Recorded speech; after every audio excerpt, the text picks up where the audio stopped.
Telugu Desam party లేకుండా చేస్తున్నారు కొంతమంది. ఇప్పుడు వాళ్ళే అడ్రస్ లేకుండా పోయారు. అర్థమైందా రాజా? అర్థమైందా రాజా? 2019 నుంచి 24 వరకు ఎన్ని అరాచకాలు చేశారో మనందరం చూసాం. 79 మంది కార్యకర్తలు, నాయకుల్ని ఆనాటి పాలకులు చంపేస్తాం కూడా జరిగింది.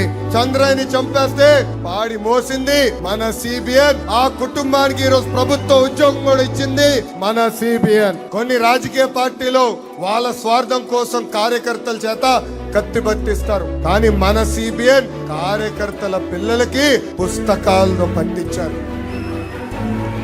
ఫ్యాక్షన్ దాడిలో మన కార్యకర్తలు చనిపోతే ఆ పిల్లల్ని స్వయంగా దత్తకు తీసుకుని చదివించి ప్రయోజకులుగా మార్చింది మన సిబిఎన్. నేను ఆ పిల్లల్ని పాదయాత్రలో కలిసా. ఒకరు డెలైట్, ఒకరు గూగుల్, అంతర్జాతీయ సంస్థల్లో వాళ్ళు పనిచేస్తాం కూడా జరుగుతుంది. కార్యకర్తల పైన, నేతల పైన కేసులు పెట్టారు. మన దేవాలయంగా భావించే ఈ తెలుగుదేశం పార్టీ కార్యాలయం పైన దాడి చేశారు. మన సిబిఎన్ ఇంటిపై దాడి చేశారు. ఏం తప్పు చేయని మన సిబిఎన్ ని 53 రోజుల్లో జైల్లో బంధించారు. వాళ్ళందరూ చెప్తున్నా, లేమోర్ మైన్కే భయపడని బ్లడ్ మాది. మీరు పెట్టే కేసులు, దాడులకి మేము భయపడతామా?